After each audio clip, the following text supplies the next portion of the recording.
Frères et sœurs, j'aimerais partir de l'image que nous donne Isaïe du Messie consolateur qui met de l'huile de joie sur la tête de tous ceux qui sont en deuil à cause de l'exil. Car nous avons bien besoin, nous aussi aujourd'hui, de passer de la tristesse à la joie, du découragement à l'espérance. Autour de nous et en nous-mêmes, les questions se bousculent. Nous l'avons entendu, à quoi bon vivre si c'est pour être enfermé dans une chambre d'EHPAD? À quoi est-ce que je sers si je ne peux rassembler les paroissiens qui me sont confiés, les enfants, les jeunes, mais aussi que vaut la vie quand l'État prépare une loi pour choisir la mort ou quand l'hyperprotection semble remplacer l'entraide mutuelle, l'accueil des plus fragiles, quand rien ne protège l'enfant à naître ni la personne âgée? Comment donner des repères aux enfants et aux jeunes dans une société sans boussole? Que nous faut-il faire pour retisser du lien et rallumer l'espérance? Oui, toutes ces questions, nous les connaissons. Elles nous habitent. Dans le contexte des événements dramatiques de l'histoire d'Israël, après que le peuple ait été emmené en exil, celui qui joue le rôle de sauveur, de libérateur, c'est Cyrus, qui rouvre un avenir à ce peuple découragé. L'Esprit du Seigneur est sur moi, parce que le Seigneur m'a consacré par l'onction. Pour nous, la promesse s'est accomplie en Jésus, et nous pouvons sans cesse venir y puiser. C'est lui qui, avec les sacrements de l'Église, vient nous verser cette huile de joie. Aujourd'hui, nous dit Jésus, s'accomplit cette parole de l'Écriture que vous venez d'entendre. Et Jésus affirme cela un jour de sabbat, justement pour marquer l'inauguration d'une nouvelle création. Comme peuple qui fait mémoire de la victoire sur la mort accomplie par le Christ, nous sommes donc convoqués tous à poser l'acte de foi que ce salut promis est bel et bien donné en lui, le Christ, tel que nous le présente l'Apocalypse, la deuxième lecture. Jésus-Christ, témoin fidèle, premier-né d'entre les morts, prince des rois de la terre. Et nous sommes appelés à croire que ce salut est en train de s'accomplir, quelle que soit la difficulté de notre temps ou de toutes les époques peut-être, pour nous. Et cela nous est communiqué, et que cela nous est communiqué pour être unis les uns aux autres en un corps, peuple de prêtres, de rois, de prophètes, marqués par cette onction qui est celle de l'Esprit du Seigneur. Alors déjà, Isaïe parlait de cette descendance bénie du Seigneur, d'une postérité au milieu du peuple. Eh bien, nous y voilà. Nous y voilà, je la vois ici dans cette cathédrale, la descendance du Seigneur pour notre temps.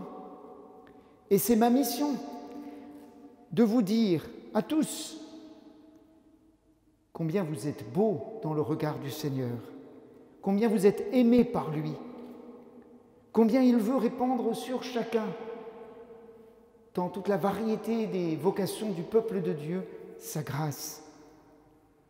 Je vous propose de regarder les chaises vides, les bancs avec les espaces, en y voyant peut-être des personnes que vous connaissez et qui ne connaissent pas le Seigneur et pour lesquelles nous sommes chargés de le faire connaître.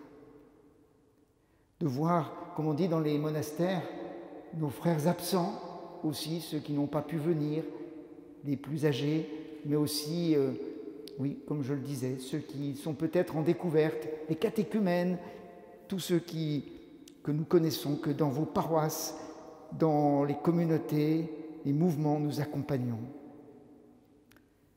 Et c'est vers eux que nous sommes envoyés. Alors, chers frères prêtres, vous pensez peut-être aussi dans ces interstices, dans ces espacements, au visage de quelques-uns de nos aînés que nous avons accompagnés il y a peu, André, Cyprien, Marc. Je pense aussi à notre doyen, Paul Carra, qui va fêter dans quelques semaines ses 100 ans, lui, longtemps missionnaire au Vietnam, ou bien à Pierre Lambert, récemment décoré de la Légion d'honneur pour son engagement de résistant déployé dans tout son ministère. Notre presbytérium est ouvert sur l'extérieur. Je salue ceux qui nous rejoignent pour cette célébration, mais en particulier, je vois cette ouverture avec le ministère des uns et des autres, le Japon, l'Inde, les différents pays d'Afrique, le Sénégal, le Cameroun, l'Amérique latine, à travers les ministères des uns et des autres, actuels ou passés, grâce à des religieux, à des prêtres fidéidonomes ou étudiants. Et l'ouverture va se poursuivre avec l'arrivée d'une équipe de prêtres de Saint-Martin à la rentrée prochaine. Et bien sûr, nous entrevoyons aussi, aux côtés des prêtres et des plus jeunes et des plus récemment ordonnés, ce que le Seigneur nous donnera le moment venu pour frères dans la mission. Et je salue donc nos séminaristes. Nous demanderons bientôt à Saint Joseph, en cette année qui lui est consacrée, d'aider ceux que le Seigneur appelle à donner une réponse libre et joyeuse. Oui, cette huile de joie, frères prêtres, dont vos mains ont été marquées, vous rappelle sans cesse que vous êtes donnés à tous pour que chacun puisse reconnaître le Seigneur qui vient à sa rencontre. Ne soyez pas surpris que les difficultés semblent dresser des barrières sur votre chemin, quelquefois même au plus profond de nos cœurs. La souffrance est là quand nous voyons l'indifférence au Seigneur gagner du terrain, quand il y a la peur et le découragement qui saisit même les plus fidèles, ou encore quand les graves infidélités de quelques-uns dans le presbytérium, dans les prêtres du monde ou autour de nous, semblent jeter l'opprobre sur l'ensemble des prêtres. Je fais allusion là aussi à la lettre que nous, les évêques, nous vous avons adressée tout récemment. Oui, aussi, il y a cette tentation qui est sournoise de juger, de comparer les prêtres et de mettre la pression. Curés, vicaires, prêtres associés, retraités, religieux, ensemble, vous prenez soin des hommes et des femmes, des enfants et des jeunes que le Seigneur vous confie pour qu'ils fassent l'expérience de l'amour inépuisable du Seigneur pour eux. Dans ces temps difficiles, j'ai admiré et rendu grâce pour le souci que vous avez eu avec vos équipes de garder le lien, de susciter des relations fraternelles grâce à des maisonnées, des visitations, des services de proximité. Aujourd'hui, en renouvelant nos promesses d'ordination, nous présenterons au Seigneur nos mains vides par lesquelles lui-même se donne. Et à côté, je vois les diacres, ordonnés en vue de servir le peuple de Dieu dans la diaconie de la liturgie, de la parole et de la charité. Quel beau cadeau pour notre diocèse d'avoir pu ordonner cette année Jérôme et Patrick, qui portent avec leurs épouses des missions différentes mais bien riches. Comment faire du site de Bonlieu un outil d'évangélisation et comment, pour l'un et pour l'autre, comment cheminer au nom de l'Évangile avec des femmes en difficulté. Permettez aussi que je redise mon entière confiance à Georges, qui, avec Anne et toute une équipe, dont le vicaire général, assure l'aumônerie du centre pénitentiaire de Valence.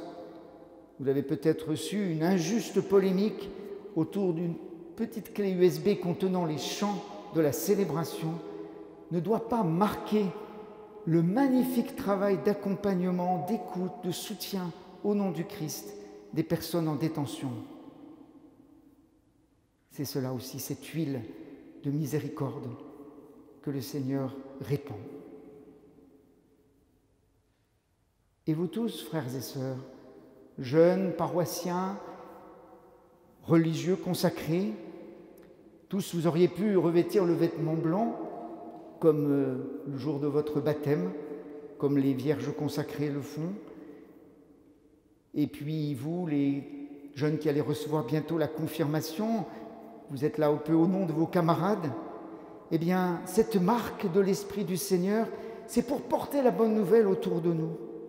Le Saint-Crème est cette huile d'allégresse, cette Saint-Crème qui va être consacrée avec la belle huile du terroir drômois, qui manifeste la marque indélébile de l'Esprit de Dieu dans nos vies. Et je souhaite que nous partions tous de cette célébration avec une mission d'espérance au nom du Christ. Non pas un espoir humain que les choses vont s'arranger. Oui, on espère bien qu'on va pouvoir, dans quelques semaines après ce dernier coup de collier d'effort, pouvoir davantage circuler, se relier, se rencontrer, se rassembler, mais surtout avec cette espérance que nous donne le Christ, Jésus, d'être sauvé en lui, c'est-à-dire déjà vainqueur du mal et du péché, libre pour servir ce monde, l'aimer au nom du Christ dans la force de l'Esprit. C'est cette espérance qui anime un monsieur âgé que je suis allé voir lundi dans le Vercors avec Pierre Lambert, un monsieur qui se prépare à rencontrer le Seigneur. Il a été accompagné de longue date par notre frère Pierre. Et ça m'a fait penser à toutes ces équipes de la pastorale de santé, aussi bien visiteurs à domicile que dans les hôpitaux, maisons de retraite, cliniques. Tout ce service de ceux qui souffrent et aussi ce dialogue avec les soignants qui en ont tant besoin. C'est cette espérance aussi qui a été offerte aux familles endeuillées avec des drames récemment.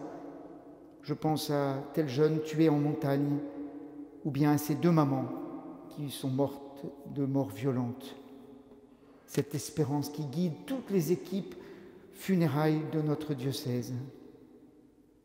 Cette espérance aussi, elle habite le pape François quand il insiste et réinsiste pour que nous nous imprégnions de l'encyclique Laudato Si, qui n'est pas une encyclique sur l'écologie d'abord, mais sur le salut, sur cette création que le Seigneur nous confie. Car nous ne restaurerons pas nous-mêmes la création à force de projets ou d'efforts. Nous avons besoin de retrouver le lien avec le Créateur. C'est cette espérance qui s'est exprimée dans l'Assemblée diocésaine début mars. Accueillir chacun comme une personne à part entière. Oui, cela demande des conversions, mais c'est tellement source de joie. Et le nouveau visage des paroisses se dessine. Repérons donc ces signes de notre Église en plein renouvellement, en train de se réinventer avec la grâce que vous portez, la grâce du sacrement de mariage, la grâce du sacrement du baptême et de la confirmation avec le pardon. Oui, ces signes, ces renouvellements ne viendront pas d'abord des structures, mais plutôt à la marge, là où on ne l'attend pas, là où une petite initiative se met en place, dans les périphéries. Les signes en sont aussi bien le panier du frère, préparé, tout simplement, offert au cours d'un dialogue, que le témoignage de foi dans les parcours alpha ou l'accompagnement des catéchumènes. Et c'est cette espérance enfin que les 25-40 ans accueilleront lors du week-end de Pentecôte, ou bien que les pèlerins de Lourdes iront demander à Marie en juillet. Et enfin, c'est encore avec cette espérance que nous irons de tous les coins du diocèse, début octobre, au congrès mission qui se tiendra à Lyon, pour être renouvelés dans notre annonce du Christ Sauveur, au cœur d'un monde blessé, mais mystérieusement en attente. C'est le Seigneur qui nous le dit. Demandons ensemble au Seigneur le don de la véritable espérance, qui ne peut être que Dieu, qui en son Fils se donne à nous par amour et offre la vie éternelle. Amen.